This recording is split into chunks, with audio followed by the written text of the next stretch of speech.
مولاي صل وسلم دائما أبدا على حبيبك خير الخلق كلهم.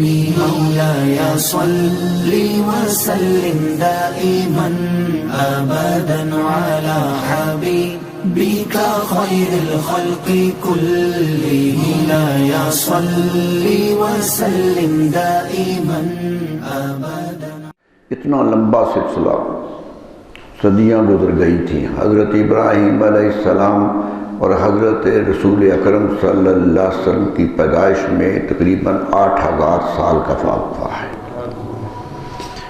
بہت لمبا عرصہ ہو گیا تھا کہ اس علاقے میں کوئی نبی نہیں آیا تھا. یہاں دین حنیف ہی تھا. حضرت ابراہیم علیہ السلام کا دین تھا، اگرچہ وہ شکلیں بگڑ چکا تھا، اگرچہ اس کی حالت خراب ہو چکی تھی، لیکن یہی فرمایا گیا کہ وہ دین حنیف تھا، حنفاء تھے. حتیٰ کہ جب رسول اکرم صلی اللہ علیہ وسلم تشریف لائے تو عرب کے ماحول میں 6 آدمیوں کے ایسے نام ملتے ہیں جو خالص دین حنیف پہ عمل کر رہے تھے. معلوم ہوتا ہے دین حنیف کی کوئی حیثیت زندہ تھی. اگرچہ عام لوگ نام تو حضرت ابراہیم علیہ السلام کا ہی لیتے تھے، حضرت اسماعیل علیہ السلام کا ہی لیتے تھے، اولاد بھی ان کے تھے، فخر بھی کرتے تھے، کعبہ کے متولی تھے، کعبہ کی عظمت کے بھی قائل تھے. کعبہ اتنا عظیم تر تھا کہ ان کے نزدیک یہ ساری دولتوں سے بڑا ہے، اور قرآن مجید نے یہی انہیں سبق دیا تھا. فَلْيَعْبُدُوا رَبَّ هَذَا الْبَيْتِ الَّذِي أَطْعَمَهُم مِّن جُوعٍ وَآمَنَهُم مِّن خَوْفٍ. ارے جس نے تمہیں امن دیا ہے، جس کعبہ نے تمہیں رزق دیا ہے، رزق بھی اسی کے ذریعے کھاتے ہو، تمہارے ہاں تو کچھ ہوتا نہیں ہے، اسی کا رزق کھاتے ہو، اور اس کی وجہ سے ہی امن میں ہو کہ کوئی دشمن حملہ آور نہیں ہوا. تاریخ گواہ ہے کہ کسی علاقے میں کسی دور میں بھی مکے پہ کوئی حملہ نہیں ہوا.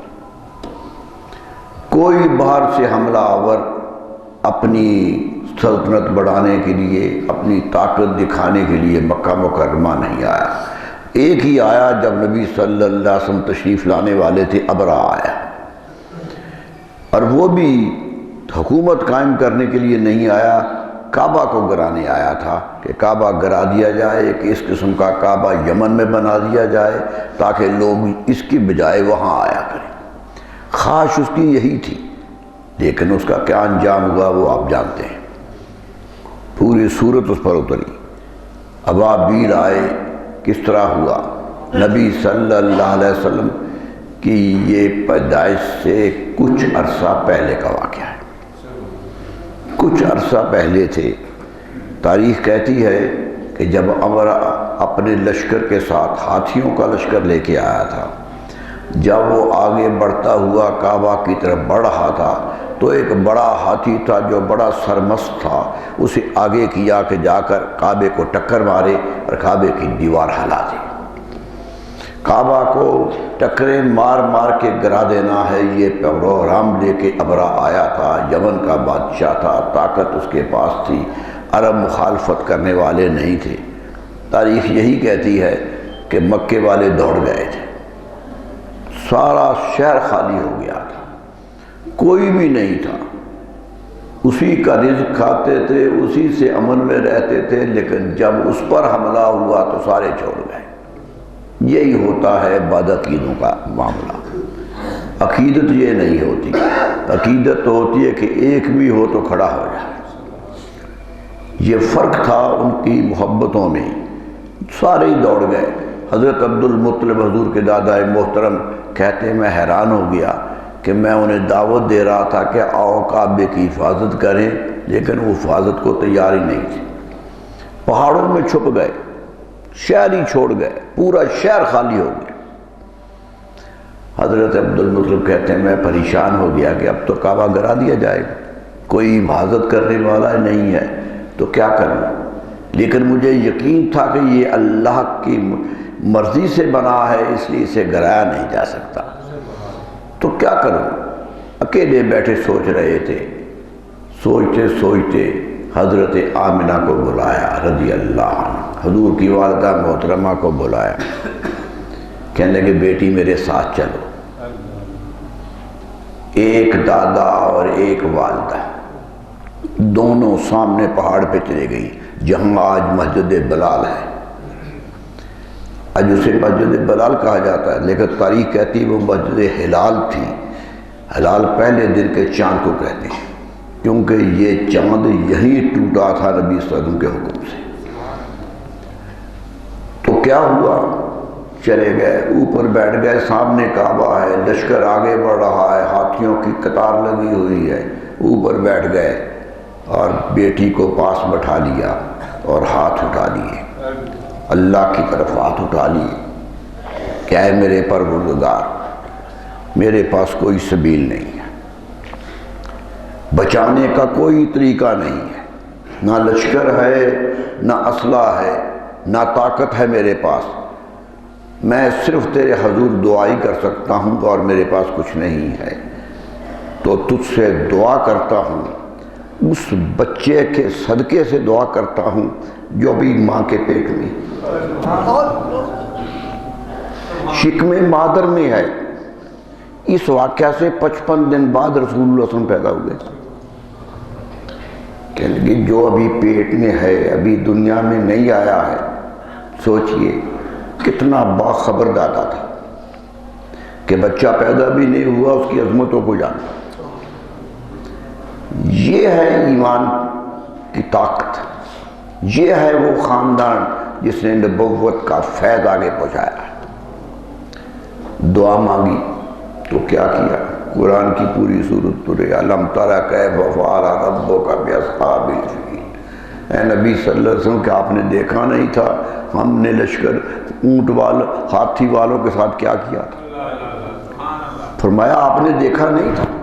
رسول اللہ صلی اللہ علیہ وسلم کو خطاب ہے، الم تری کیف، کیا آپ نے نہیں دیکھا کہ کیف فعل ربک، کس طرح عمل کیا تھا آپ کے رب نے اصحاب فیل سے؟ اتنا لشکر لے کے آئے تھے کہ مکہ شہر ہی خالی ہو گیا تھا، لیکن ہم نے بتا دیا کہ لشکروں سے اسلام نہیں پھیلتا، یہ اللہ کی رضا سے پھیلتا ہے۔ اللہ جدھر فیصلہ کر دے وہ ہو جایا کرتا ہے۔ فرمایا کیا کیا؟ ابابیل بھیجا، یہی کہا طیران ابابیل، پرندے تھے اڑتے ہوئے آ گئے، چھوٹے چھوٹے پرندے، بہت چھوٹے پرندے، چڑیا سے بھی چھوٹا پرندہ، اڑتے ہوئے اوپر آ گئے۔ روایت یہ ہے، حدیث میں آتا ہے کہ ہر ایک کے پنجے میں 2 پتھر تھے، چھوٹے چھوٹے کنکر سے چھپا کے لائے تھے، سمندر کے کنارے سے اڑ کے آئے تھے اور سارے کھڑے تھے اور اوپر آ کر پتھروں کی بارش کرتے۔ قرآن کا ترمیہم بحجارۃ من سجیل، قرآن کہتا ہے کہ ہم نے وہ مارتے تھے پتھر جو بہت تیار کیے گئے تھے، جو اس کے لیے نامزد کیے گئے تھے، فجعلہم کعصف مأکول۔ فرمایا کیا ہو گیا؟ سارا کا سارا لشکر یوں بھوسا بن گیا کہ جیسے کھا کر کسی درخت سے کسی پتے سے جان نکال دی جائے اور وہ سوکھ کے بھوسا بن جاتا ہے، یوں بنا دیا۔ کعصف مأکول، کھایا ہوا، چبایا ہوا، جانور چبا کے جو منہ سے کچھ پھینک دے، فرمایا اس طرح پھینکا ہوا بنا دیا، پورا لشکر تباہ کر دیا۔ یہ تھی قدرت قدرت بتا رہی ہے کہ جب ہم بچانے پہ آتے ہیں تو کوئی رکاوٹ بن نہیں سکتا۔ طاقت مانو اس پروردگار کی جو اس وقت بھی چھوٹی چھوٹی چڑیاں تھیں، ابابیلوں کا لشکر تھا، ایک لشکر بھیجا، بچا لیا اور بتا دیا میرا رسول آ رہا ہے، اس کا صدقہ دیکھو آنے سے پہلے کیا ہے۔ تشریف لانے والے رسول کے صدقوں پہ قربان ہو جاؤ کہ ابھی آئے نہیں تھے اتنی رحمتیں، جب آئے ہیں تو پھر کتنی رحمتیں ہوتی ہیں۔ ابھی تو آئے نہیں ہیں دنیا، تشریف ہی نہیں لائے ہیں، لیکن قرآن کہہ رہا ہے کہ آپ نے دیکھا نہیں ہے۔ مفسرین بڑے پریشان ہیں اس پر کہ رسول اللہ تو تھے نہیں، دیکھنا کس نے تھا؟ قرآن کہتا اللہ متعارف، آپ نے نہیں دیکھا۔ معلوم ہوا رسول اللہ کی بصارتیں پیدا ہونے کے ساتھ محدود نہیں تھیں، وہ ہمیشہ کے لیے تھی، ہمیشہ کے لیے تھی۔ جب وہ آئے نہیں تھے تو سب کچھ انہی کے لیے تھا، جب وہ آ گئے تو سب ان کے سامنے جھک گیا۔ وہ دنیا میں آ کر 63 برس گزار کے چلے بھی گئے، دنیا سے چلے گئے 63 برس گزار کر۔ روضہ آج موجود ہے، مومن جا کے روضے پہ کھڑے ہوتے ہیں یقین کے ساتھ کہ اس کے روضے میں رسول اللہ صلی اللہ علیہ وسلم، اس یقین کے ساتھ کھڑے ہوتے ہیں کہ یہاں میرے نبی موجود ہیں۔ میرے دوستو، اتنا یقین کہ وہ دنیا سے چلے گئے ہیں، اتنا یقین کہ وہ قبر میں ہیں، اتنا یقین کہ گنبد ان پر بن گیا ہے، لیکن ہر مومن کے دل میں پھر بھی وہ زندہ ہے، پھر بھی وہ زندہ ہے۔ زندگی کی حد یہ دیکھیے کہ جسے موت بھی نہ مار سکے وہ زندگی ہوتی ہے، وہ زندگی کی عظمت ہوتی ہے۔ آج تک وہی زندہ ہے، بلکہ میرا تو ایمان یہ ہے کہ کائنات جب سے بنی ہے وہی زندہ ہے، وہی زندہ ہے۔ وہ جب نہیں آئے تھے تو تاریخ مڑ مڑ کے انہیں دیکھ رہی تھی کب آئیں گے، پوچھتے تھے ایک دوسرے سے۔ ڈاکٹر طاہر حسین نے تو پوری کتاب اس موضوع پہ لکھ دی کہ لوگ کس طرح تلاش کر رہے تھے رسول اللہ کی آمد۔ مصری پروفیسر ہے، اللہ تعالیٰ جسے توفیق دے دے، نبینا تھا لیکن آنکھ والوں سے زیادہ بڑا کام کر گیا۔ کہتا میں سیرت نہیں لکھنے لگا ہوں، سیرت آئی کیسے ہے اس کا بات کرنے لگا۔ دنیا جہان کے واقعات لکھ گیا، مستند واقعات لکھ گیا اور بتا گیا کہ لوگوں رسول اللہ صلی اللہ علیہ وسلم اس شان سے آئے تھے، اس عظمت کے ساتھ آئے تھے۔ تو سوچئے، تصور کیجئے کہ وہ آئے، لوگ جان رہے تھے۔ حضرت آدم علیہ السلام آج بھی جبل نور پہ جب حاجی کبھی کبھی جاتا ہے، شوق ہو جائے عرفات کے میدان میں، تو وہاں کھڑے ہو کے یاد آتی ہے کہ یہ وہی مقام ہوگا جہاں حضرت آدم کی توبہ قبول ہوئی تھی، حضرت آدم کو کے لیے معافیاں آئی تھی۔ اور یہ سوچنے لگتا ہے کہ اتنے دور سے چلے تھے، سری لنکا سے چلے اور عرب آ گئے، سارا بر صغیر سارا علاقہ طے کر کے پیدل چلتے چلے گئے، اتنی دور۔ کیا کوئی مقام نہیں آیا تھا کہ جہاں دعا قبول ہوتی؟ کیا یہی مقام مقرر تھا اور یہی لفظ مقرر تھے؟ حقیقت یہ ہے کہ آدم علیہ السلام نے وہیں کھڑے ہو کے رسول اللہ صلی اللہ علیہ وسلم کا واسطہ دیا تھا کہ اے اللہ اس رسول عظیم کے صدقے معاف کر دے جس کی خاطر تو نے دنیا بنائی ہے۔ حکم آیا، فرشتہ آیا، آدم علیہ السلام یہ آپ کو کیسے پتہ چلا گیا وہ رسول عظیم ہے؟ یہ کیسے پتہ چل گیا؟ فرمایا یاد آ گیا ہے، جنت میں ہوتا تھا تو ہر پتے پر انہی کا نام لکھا تھا، پتے پتے پہ انہی کا نام لکھا تھا۔ تو ایسی عظیم وجود جسے پورا کائنات جانتا ہے، یاد رکھ لیجئے شناخت یہی ہے، عظمت یہی ہے کہ ان کو پہچان لیا آدمی، ورنہ کائنات تو جانتی ہے انہیں۔ کیا پتھر انہیں نہیں جانتے؟ کیا درخت انہیں نہیں جانتے؟ صحابہ کہتے ہیں یا رسول اللہ یہاں وقت آ گیا ایسا کہ قضاء حاجت کرنی ہے تو کیا کریں؟ کیا کریں؟ جگہ کوئی نہیں ہے، خلا کوئی نہیں ہے۔ فرمایا وہ جو درخت دونوں کھڑے انہیں کہو رسول اللہ کا حکم ہے مل جائیں،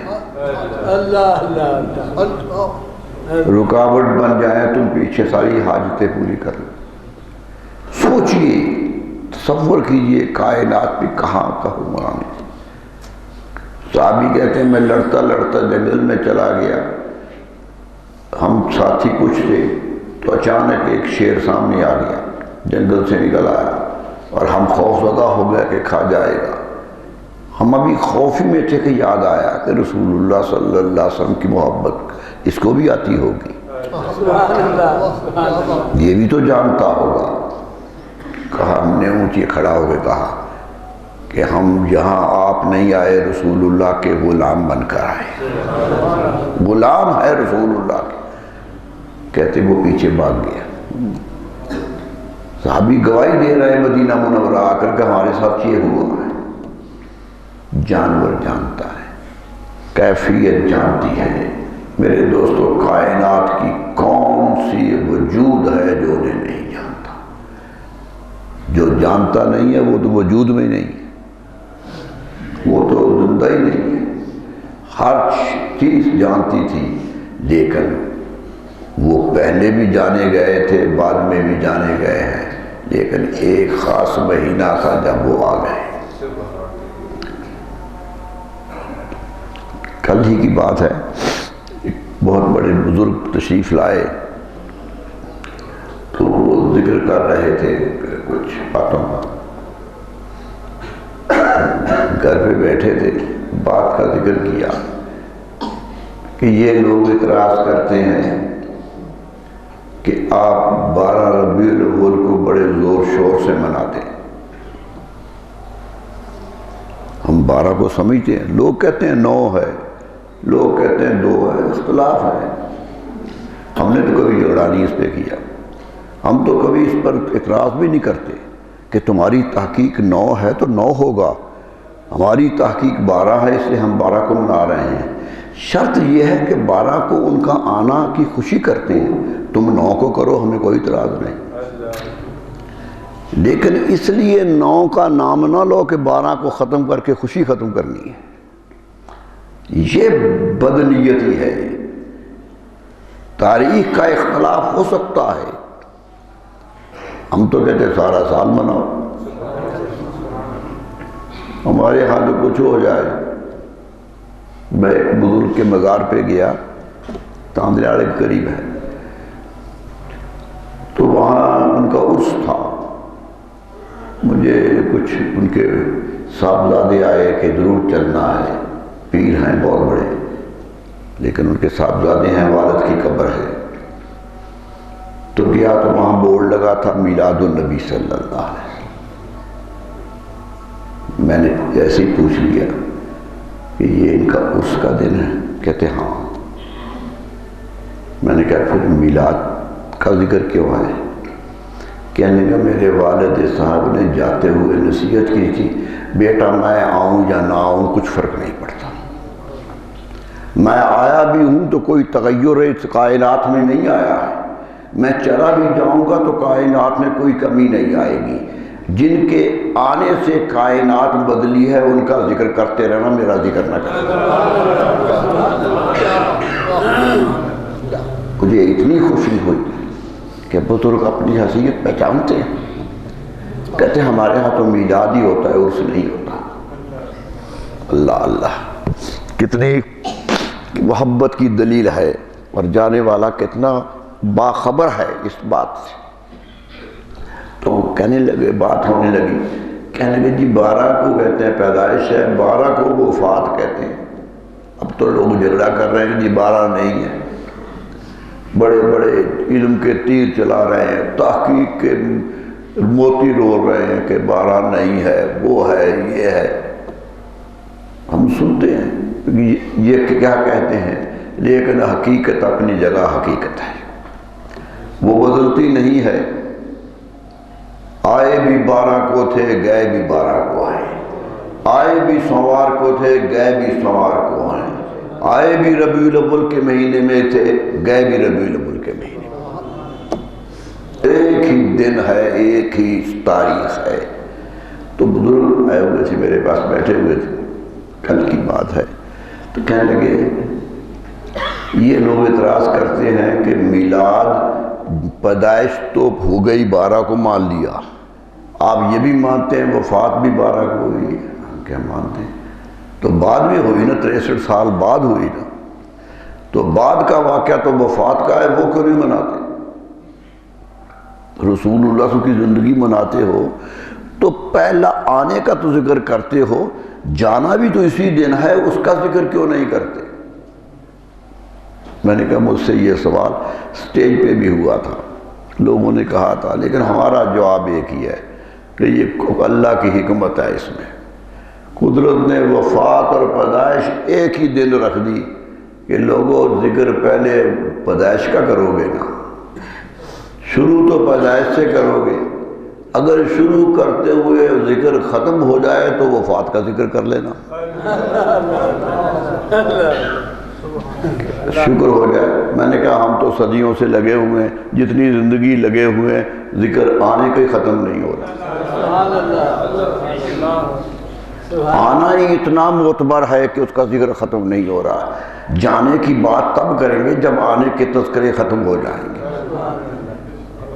63 سال کا ایک ایک لمحہ تاریخ پہ چمکتا ہوا لمحہ ہے، ایک ایک لمحہ۔ ہم نہیں کہتے، نکلسن نے لکھا، آرنلڈ نے لکھا، انگریز رائٹرز ہیں، لکھتے ہیں کہ رسول اللہ صلی اللہ علیہ وسلم، مسلمانوں کے رسول کی زندگی اتنی چمکدار ہے کہ ایک لمحہ بھی چھاؤں میں نہیں ہے،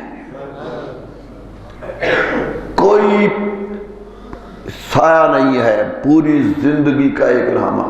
ارے جس کو پیدائش سے پہلے لوگ جانتے ہیں، ابھی میں نے عبد المطلب کا ذکر کیا، وہ پیدائش سے پہلے جانتے تھے، پہلے جانتے ہو، جب پیدا ہونے کے وقت جانتے ہو، جب بچپن میں جانتے ہو، جب زندگی بھر جانتے رہے ہیں، چلے بھی گئے تو لوگ جانتے ہیں۔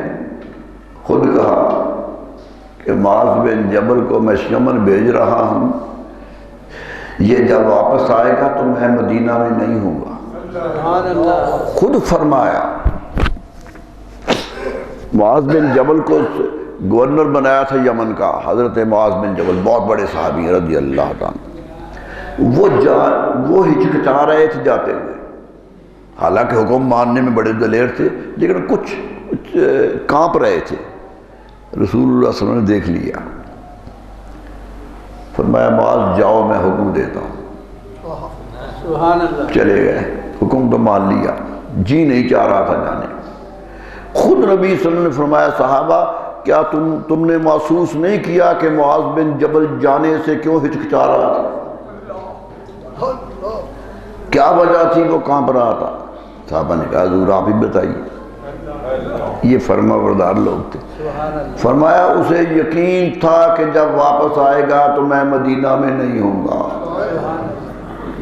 میری حالت اس نے دیکھ لی تھی، اسے خیال آ گیا تھا کہ یہ نہیں ہوں گے تو میں کس سے ملوں گا، اور صحابہ گواہ رہنا جب وہ آئے گا تو میں نہیں ہوں گا۔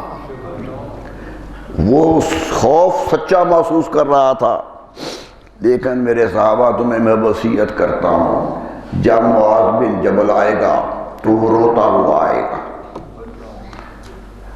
آہوزاری کرے گا کہ رسول اللہ صلی اللہ علیہ وسلم نہیں ہے، انہیں پکڑ کے میری قبر پہ لے آنا، یہاں کھڑا ہو جائے گا، اسے تسلی ہو جائے گی۔ بتا گئے بعد میں آنے والوں قبر بھی تسلی کا باعث ہے، خود سبق دے گئے، یہی جو جاتے ہیں۔ میں نے آپ کو بتایا تھا کہ میرے ساتھ ایک عرب پروفیسر تھا، میں سعودی عرب میں تھا، تو عرب بہت پڑھا لکھا پروفیسر تھا، وہ صاحب پروفیسر مجھ سے کبھی کبھی بڑی محبت کی باتیں کر کے اختلاف بھی کرتے تھے، بحث بھی کرتے تھے۔ تو ایک دن مسجد نبوی میں بیٹھے ہوئے کہنے لگے کہ یہ کیا ہے پاکستانیوں کو، میں جس سے پوچھتا ہوں کہاں آئے ہو تو کہتے ہیں روضہ رسول پہ آئے۔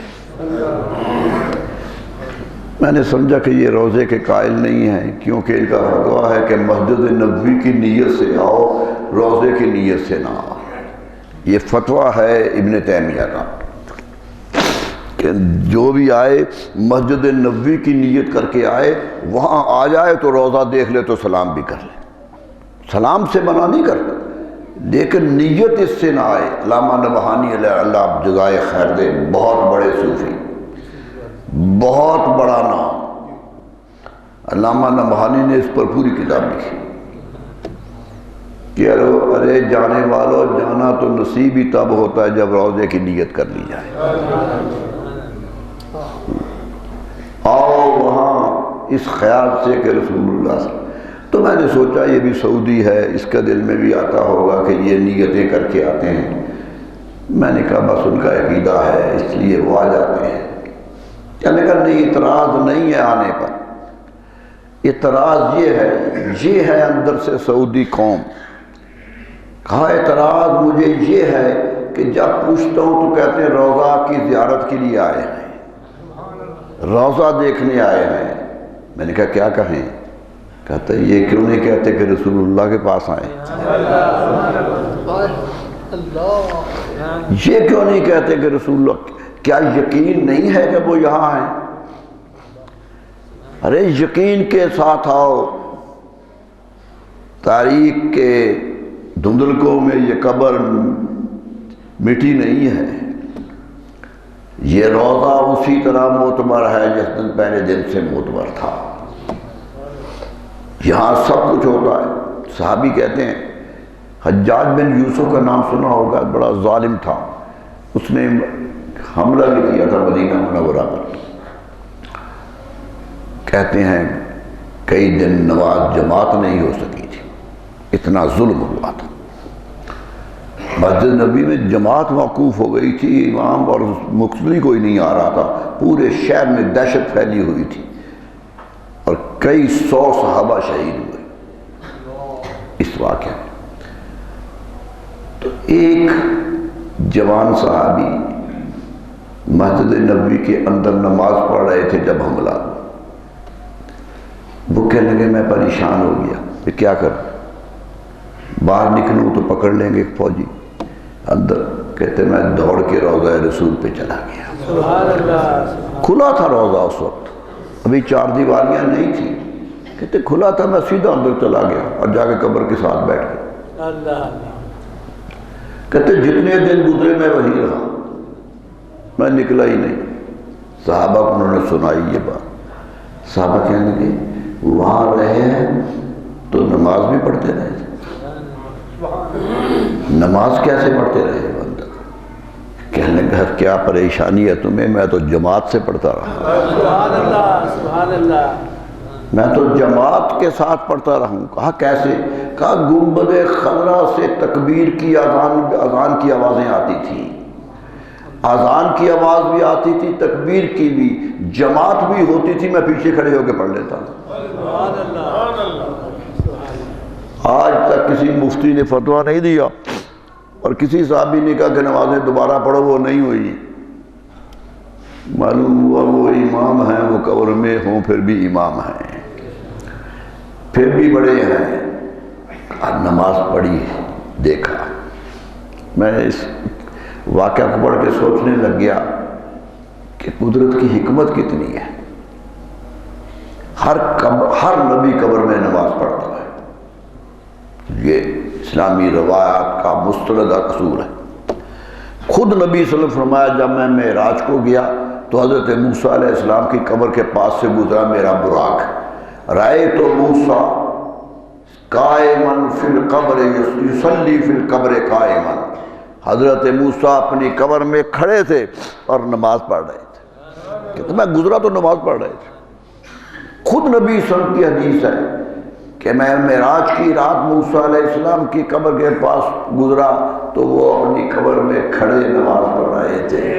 معلوم ہوا قبر بھی کھل گئی تھی، کھڑے ہونے کی۔ حضرت موسیٰ کا تو قد ہی لمبا تھا، حضرت موسیٰ کے قد کے بارے میں تو کہتے ہیں کہ سب سے لمبا قد، اتنے لمبے قد والا بھی قبر کی لحد میں کیسے کھڑا ہوتا ہوگا یہ تو قدرت جانتی ہے، یہ تو قدرت کا فیصلہ ہے۔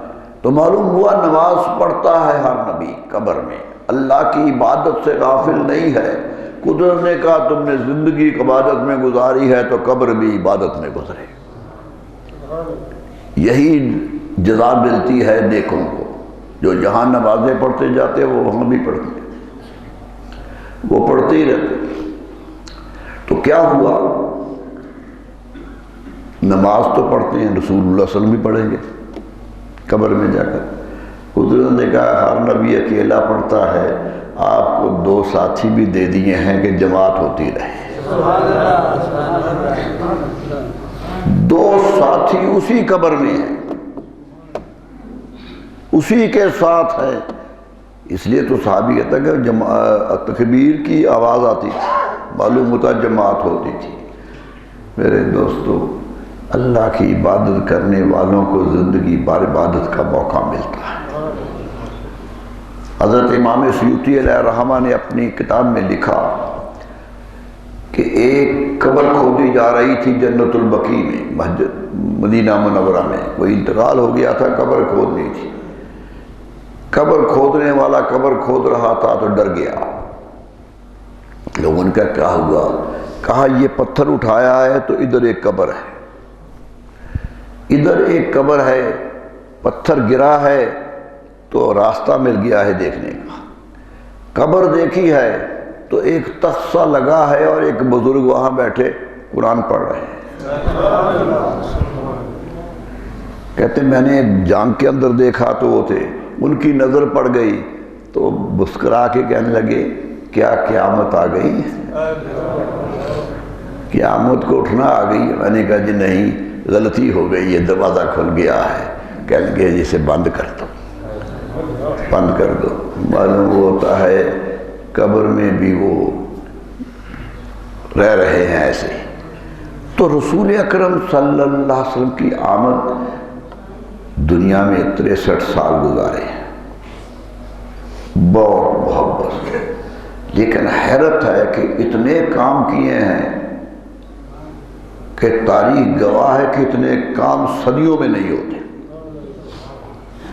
کوئی لمحہ نہیں گزرا جو یہ ہو گئی ہے کہ آرام کر رہے، آرام بھی کر رہے۔ تو کہا میرے آرام کرنے کا طریقہ بھی قوم کو بتاؤ کہ آرام کیسے کیا جاتا ہے۔ میں ازواج مطہرات کے پاس ہوں تو یہ بھی بتاؤ۔ کوئی نہیں بتاتا کہ اپنے گھر میں کیسے ہوتا ہے، لیکن میرے گھر میں جو ہوتا ہے بتاؤ، بتاؤ زندگی کا حصہ، کیونکہ یہ بھی، اس پر بھی میری امت نے عمل کرنا ہے۔ تو ایک ایک لمحہ سامنے ہے۔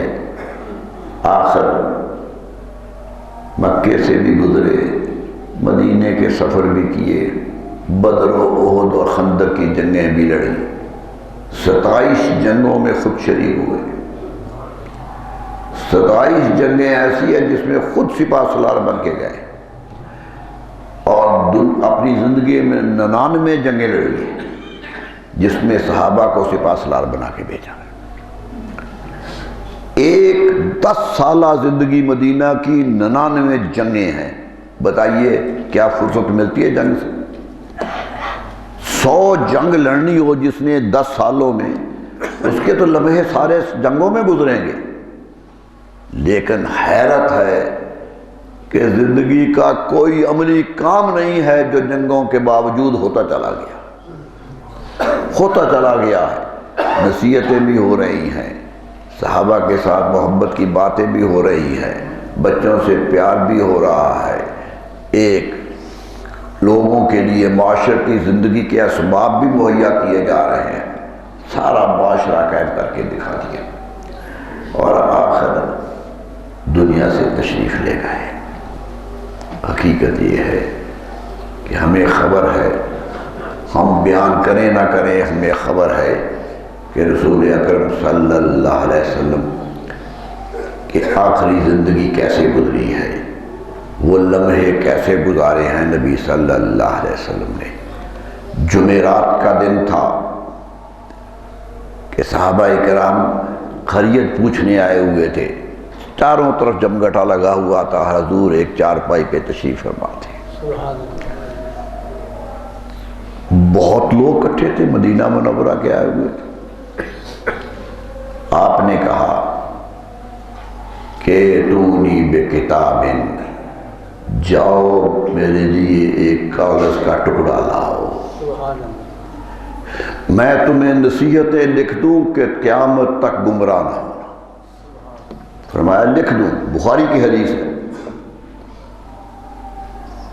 کتاب الایمان بخاری نے نقل کی حدیث کہ لاؤ میں تمہیں لکھ دوں کہ تم بہک نہ جانا میرے بعد، زندگی گزارنا، عمل کی زندگی گزارنا۔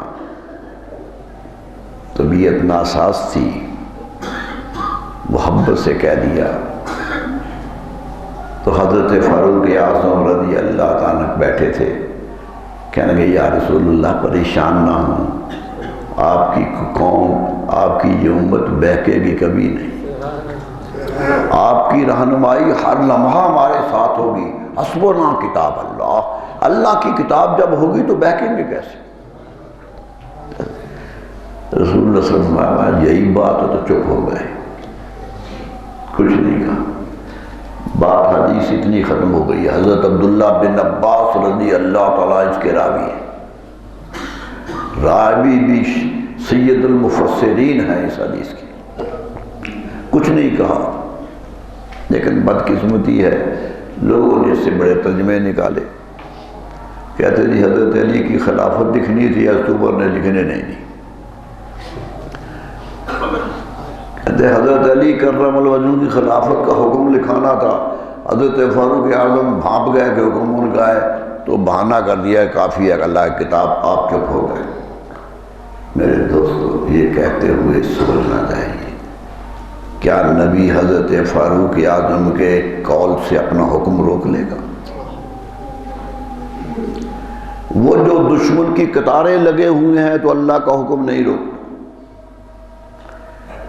نبی پر فرض ہوتا ہے کہ جو اللہ کا حکم ہے وہ بتائے، فَاصْدَعْ بِمَا تُؤْمَرُ، قرآن کی آیت ہے کہ جو ہم نے حکم دیا ہے اسے کھل کے بیان کیجیے۔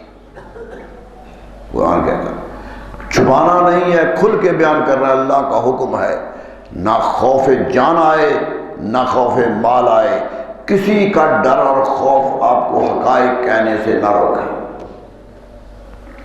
اللہ اللہ، یہ تو صوفیہ کہتے ہیں کہ ہم نہیں روکتے، ہم نہیں روکتے،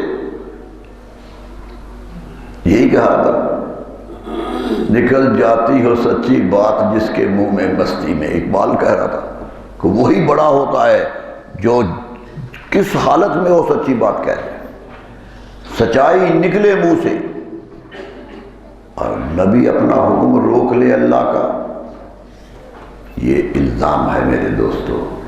کچھ نہیں تھا، کچھ وہی لکھانا تھا جو پہلے دکھا چکے تھے، کیونکہ بعد کی روایات اس کی تائید کرتی ہیں۔ تو بہرحال بات یہ تھی، لوگوں نے حدیث کے روایات کو اپنی ڈھل میں ڈالنے کی بڑی کوشش کی ہے، بات ختم ہو گئی۔ اگر شک ہے تو ایک بات کہہ دوں، قرآن حدیث کے لفظ ہے ایتونی بکتاب، سیغہ جمع کا ہے، عربی کا سیغہ جمع کا ہے کہ تم جتنے بیٹھے ہو جاؤ کاغذ لاؤ، تو حکم سب کو تھا، حضرت فاروق اعظم نہ بھی لائے تو باقیوں کو کیا ہو گیا تھا، باقی تو سارے بیٹھے تھے۔ بلکہ اگر مجھ سے پوچھے تو یہ کسی کو حکم ہی نہیں تھا۔ آپ کے گھر میں کوئی مہمان آئے، آپ حکم دیں پانی لاؤ تو کس کو ہوتا ہے؟ گھر والوں کو ہوتا ہے کہ لاؤ، سب آ کے بیٹھے ہوئے تو کاغذ قلم تو کوئی نہیں لے کے آیا تھا، باہر سے آ کے بیٹھے تھے۔ جب آپ نے کہا کتاب لاؤ تو حکم گھر والوں کو تھا، اور گھر میں حضرت علی کرم اللہ وجہ الکریم تھے۔ اگر یہ حکم حضرت فاروق اعظم نے نہیں مانا تو حضرت علی نے کب مانا؟ وہ کب کاغذ لے کے آئے؟ میرے دوستو شک نہ کیا کرو، بات اتنی ہے کہ آپ نے لوگوں کو آخری حج کے موقع پہ بھی کہہ دیا تھا کہ لوگو اسمعوا واطیعوا، میری باتیں غور سے سنو اور اس کو مانو، ہو سکتا ہے میں اگلے سال تمہارے پاس نہ آؤں، یہ آپ نے فرما دیا تھا۔ معلوم ہوتا اشارے مل رہے تھے کہ آپ دنیا سے جا رہے ہیں، ہو گیا، واقعہ گزر گیا، 5 دن اگر بتانا ہوتا تو سوموار کو وفات ہوئی ہے، جمعرات کا یہ واقعہ 5 دن گزرے ہیں، 5 دنوں میں بتا دیتی. معلوم ہوتا ہے یہ واقعہ نہیں تھا. کیا ہوا؟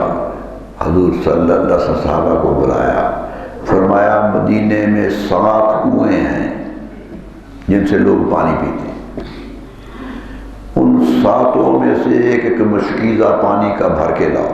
سبحان اللہ. پھر صحابہ چلے گئے، بھر کے لائے. آپ بیٹھ گئے، فرمایا ایک ایک کر کے میرے سر پہ ڈال دو. سبحان اللہ. سبحان اللہ. ایک ایک کر کے. فرمایا مدینہ کے کنویں بھی شفا ہیں. سبحان اللہ. یہ شفا ہے. خود نبی صلی اللہ علیہ وسلم کنویں پہ چل کے گئے، بیر غرس پہ تو بیٹھ گئے تھے جا کر. آج وہ کنواں ہے، باہر ہے. کنویں بیر روحا جو بالکل مسجد نبی کے سامنے تھا وہ تو تقریباً آج بند ہے کیونکہ وہ مسجد نبی کا اندر آ گیا. لیکن مدینہ یونیورسٹی کی طرف جائیں تو کنواں آج بھی موجود ہے جو حضرت عثمان رضی اللہ عنہ نے خرید کر مسلمانوں کو دیا تھا. بیر روما نام ہے اس کا. بہت خوبصورت کتاب لکھی. اللہ تعالیٰ قریق رحمت کرے، بہت سی رحمتیں نازل کرے اس وجود پر. بہت پرانے وجود. کتاب تاریخ مدینہ پر لکھی، 4 جلدوں میں کتاب ہے. مدینہ ہی مدینہ ہے. سبحان اللہ. مدینے کے کنویں گن دیے، مدینے کے درخت گن دیے، مدینے کی شاہراہیں گن دی، مدینے میں آنے والے لوگ گن دیے، مدینے میں دفن ہونے والے لوگوں کا ذکر کر دیا. جو کچھ مدینے میں ہوا لکھ دیا. اتنا کارنامہ کر دیا. اللہ تعالیٰ انہیں جزا دیا. آج مدینہ کے بارے میں پڑھنا ہو تو اس کتاب کے بغیر پڑھنا ہی مشکل ہے. تو کیا ہوا؟ حضور صلی اللہ علیہ وسلم نے نہائے پانی. فرمایا کوئی بیمار ہو جائے تو یوں پانی سر پہ ڈالا کرو، یہ پانی شفا ہے. سبحان اللہ. پھر آ گئے. پھر دن گزرا، ازواج مطہرات کو بلایا. 9 بیویاں موجود تھیں اس وقت. سبحان اللہ. 9 کی 9 کو بلایا. فرمایا مجھے اب تکلیف ہوتی ہے باری باری ہر گھر جانے میں. آپ کا دستور تھا کہ ایک رات ایک کے پاس رہتے تھے، دوسری رات دوسری کے پاس جاتے. وہ 9 ہی کمرے مسجد نبوی میں بنے ہوئے تھے، ایک ایک کمرے میں چلے جاتے. یہ جو کمرہ جہاں روضہ ہے آج کل، یہ حضرت عائشہ صدیقہ رضی اللہ عنہا کا کمرہ تھا.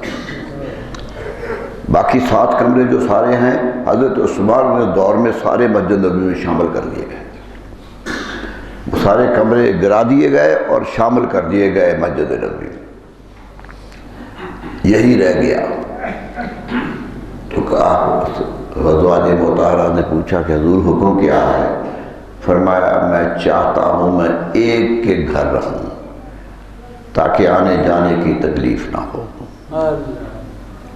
ساری ازواج کہتی ہیں ہم پہچان گئے کہ آپ کہنا کیا چاہتے ہیں. ہم سمجھ گئے. ہم نے یک زبان کہا کہ یا رسول اللہ آپ جہاں رہنا چاہیں ہمیں خوشی ہے، آپ کا رہنا ہمیں خوشی ہے. آپ نے حضرت عائشہ صدیقہ کا گھر پسند فرمایا. اس گھر میں آ گئے. آخری ایام آپ کے ایک ہی گھر میں گزرے ہیں اور وہ حضرت عائشہ صدیقہ رضی اللہ عنہا. خود حضرت عائشہ صدیقہ سے کسی نے پوچھا تھا کہ آپ کو بڑی عظمت ملی. کہنے گے یہ شرف جو مجھے ملا ہے یہ قیامت تک کسی کو نہیں ملے گا کہ میرا گھر رسول اللہ کا دائمی گھر بنا ہے. وہ روضہ ہے. آج بھی جو روضے پہ زیارت کرنے آتا ہے وہ کھڑا تو میرے گھر پہ ہی ہوتا ہے. وہ میرے گھر پہ کھڑے ہو کے سلام پیش کرتا ہے. ارے ان سے بغض لے کے جا کے کیا سلام پیش کرو گے؟ یہ رسول اللہ صلی اللہ علیہ وسلم نے وہاں آنے کو ترجیح دی ہے. طبیعت ناساز ہوتی گئی. روایات ساری موجود ہیں، ایک ایک لمحے کا صحابہ نے ذکر کیا ہے۔ جب صحابہ کو یقین ہونے لگا کہ آپ تشریف لے جانے والے ہیں تو مسجد نبوی میں ڈیرے ڈال لیے، گھر ہی نہیں جاتے تھے۔ مسجد نبوی میں ایک ہنگام بپا ہو گیا۔ ایک اسی دور میں دروازہ کھٹکا باہر سے مسجد نبوی کا، تو حضرت ام المومنین کہتی ہیں، حضرت فاطمہ رضی اللہ تعالیٰ صاحبزادی تھی نہیں، کہتے ہیں ہم نے دروازہ بند کر دیا تھا کہ اب نہ ملیں لوگ کیونکہ حالات ٹھیک نہیں ہیں۔ کہتے ہیں دروازہ کھٹکا تو میں نے کہا کہ کوئی زور زور سے دروازہ پر دستک ہوئی، میں نے کہہ دیا کہ جاؤ اب رسول اللہ کی طبیعت ٹھیک نہیں، پھر کبھی آ جانا، پھر کبھی آئے۔ کہتے اس نے پھر دروازہ کھٹکا دیا، پھر میں نے کہا پھر رسول اللہ صلی اللہ علیہ وسلم نے سن لیا، فرمایا بیٹی کس کو جواب دے رہی ہے؟ کہا جی کوئی عرابی آیا ہے، وہ آپ کو ملنے پر اصرار کر رہا ہے، میں اسے کہہ رہی ہوں کہ پھر آ جانا۔ فرمایا بیٹی وہ عرابی نہیں ہے، وہ ملک الموت ہے، باہر کھڑا ہے، وہ اسرائیل باہر کھڑا ہے، یہ تیرے گھرانے کی عظمت ہے کہ بلا اجازت اندر نہیں آ رہا، یہ عظمت ہے اس گھرانے کی کہ بے اجازت جس کے گھر جبریل بھی آتے نہیں، آنکھ والے جانتے ہیں عرض و شان اہل بیت۔ کہا وہ آیا بیٹی یہ بچیوں کو یتیم کرنے والا ہے، یہ زندگی سے لوگوں کے جانیں قبض کرنے والا ہے، یہ آیا ہے تو اسے آنے دو، آنے دو۔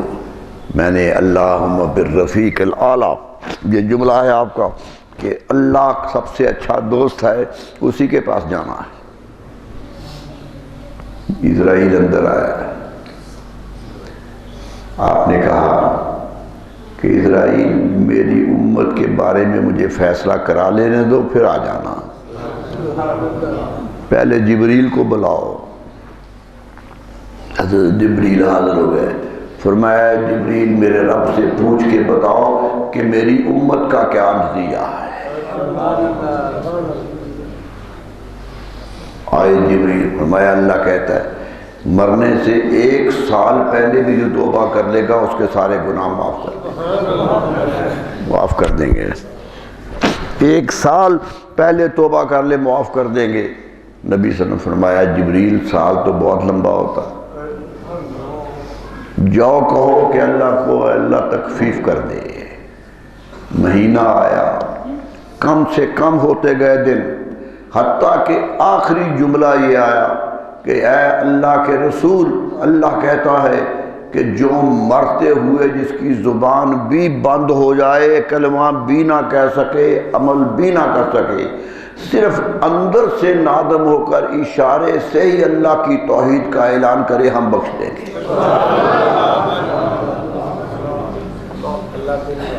یہ ضمانت لے کے رسول اللہ گئے، یہ امت اسی ضمانت پہ زندہ ہے، اسی ضمانت پہ یہ زندہ ہے امت کہ رسول اللہ ہماری بخشش کا سامان کر کے گئے۔ فرمایا مجھے اپنی امت بڑی پیاری ہے۔ جبریل سے کہا جبریل میری امت بڑی پیاری ہے مجھے۔ میرے دوستو سوچ لیجئے، وہ تو پیار کرتے چلے گئے دنیا سے، آخری لمحے میں بھی امت سے پیار کرتے رہے۔ اب امت کا کیا حق ہے، اب امت کا کیا فرض بنتا ہے؟ ہم اگر پیار کا بات کرتے ہیں تو فتوے لگنے لگتے ہیں، کہنے لگتے ہیں یہ کیوں پیار کا ذکر کرتے ہیں؟ ارے وہ تو لمحے بھی امت کے پیار کا ذکر کرتے گئے، امت کی محبت کا ذکر کرتے گئے ہیں اور بشارتیں دیتے چلے گئے ہیں کہ گھبرانا نہیں، وہاں میں ہوں گا۔ فرمایا قبر جب بند کر دی جائے کوئی نہیں آتا، قبر بند ہو جاتی ہے، صرف میں آؤں گا، سبحان اللہ سبحان اللہ میں آؤں گا، میری پہچان نہ بھول کے آنا، وہاں تمہیں مجھے پہچاننا ہوگا، اور جو پہچان لے گا وہ کامیاب و بامراد ہے۔ سبحان اللہ بولیے نہیں میرے دوستو، ان کا نام اتنا بار ذکر کیجئے، ان کا ذکر اتنے کرتے رہیے کہ قیامت کے روز بھی ان کا ذکر آدمی کے دل سے نکلے، زبان سے نکلے، ذکر انہی کا ہو تو پھر کامیابی ہی کامیابی ہے۔ اللہ تعالی ہمیں رسول اکرم صلی اللہ علیہ وسلم کی محبت میں جینے کا سلیقہ عطا فرمائے، محبت کرنے کی نوید عطا فرمائے۔ یاد رکھ لیجئے یہی محبت ایمان، لا ایمان لمن لا محبت اللہ، فرمایا اس کا ایمان ہی قبول نہیں ہے جس کو محبت نہیں۔ محبت دلیل ہے، محمد کی محبت دین حق کی شرط اول ہے، اسی میں گر رہی خامی تو ایمان نامکمل ہے، نہیں ہے۔ محمد صلی اللہ علیہ وسلم، محمد ہے متاع عالم ایجاد سے پیارا، پدر مادر برادر مال و جان اولاد سے پیارا، سب چیزیں ان پر قربان کی جا سکتی ہیں، کیوں کہ وہی سہارا ہے، یہاں بھی اور وہاں بھی۔ جیتے رہو انہی کا ذکر کرتے ہوئے جیتے رہو، جاؤ بھی تو انہی کا ذکر کرتے ہوئے جاؤ۔ اللہ تعالیٰ کامیابیوں کی مزید انسان کو دیتا ہے، خوش رہنے کی کوشش کرو۔ آ رہا ہے ربیع الاول، ایمانوں کا امتحان ہے، محبتوں کا باج ادا کرنا ہے، قرض ادا کرنا ہے محبتوں کا، کہ محبت کتنی ہے نبی صلی اللہ علیہ وسلم۔ مجھے تو کہتے جی نہیں کرنے دیتے۔ میں مسجد نبوی میں بیٹھا تھا تو ایک سترہ بچھنے لگ گیا، ایک دسترخوان بچھنے لگا، ایک جوان سا بچہ، خوبصورت سا بچہ کے دسترخوان بچھانے لگا۔ میں حیران ہو گیا کہ یہ کیوں بچھانے لگا، مغرب کا وقت ہونے والا۔ میں نے کہا بیٹا لما ھذہ السترہ، یہ کیوں ہے، یہ کیوں بچھا رہے ہو، کیا وجہ ہے، یہ دسترخوان کیوں بچھا رہے ہو، کیا ہے؟ کہنے لگا الصوم، روزہ ہے آج، رمضان نہیں تھا۔ میں نے پوچھا رمضان پاک تو نہیں ہے، روزہ نہیں۔ کہتا ھذا یوم الاثنین، یہ سوموار کا دن ہے، میرے نبی کی پیدائش کا دن ہے۔ سبحان اللہ سبحان اللہ نبی صلی اللہ علیہ وسلم پوری زندگی سوموار کا روزہ رکھتے رہے۔ صحابہ پوچھتے ہیں یا رسول اللہ آپ سوموار کا روزہ رکھ لیتے ہیں کیا؟ فرمایا ھذا الذی ولدت، یہ دن ہے جب میں پیدا ہوا، میں اپنے پیدا ہونے کا اللہ کا شکر ادا کر کے روزہ رکھتا ہوں۔ پوری زندگی روزہ رکھا اور فرمایا انشاءاللہ دنیا میں جاؤں گا بھی اسی دن، سبحان اللہ جاؤں گا بھی۔ میرے دوستو خود رسول اللہ صلی اللہ علیہ وسلم اپنا دن منا رہے ہیں، یہ منا نہیں رہے، روزہ رکھ رہے ہیں، روزہ نہیں ہے تو امت کا حق ہے کہ منائے۔ سب سے بڑی خوشی وہی ہے، سب سے بڑی کامیابی وہی ہے، سب سے بڑا جشن وہی ہے۔ اللہ تعالی ہمیں عطائے رسول اور محبت رسول میں جینا عطا فرمائے۔ وآخر دعوانا الحمدللہ رب العالمین۔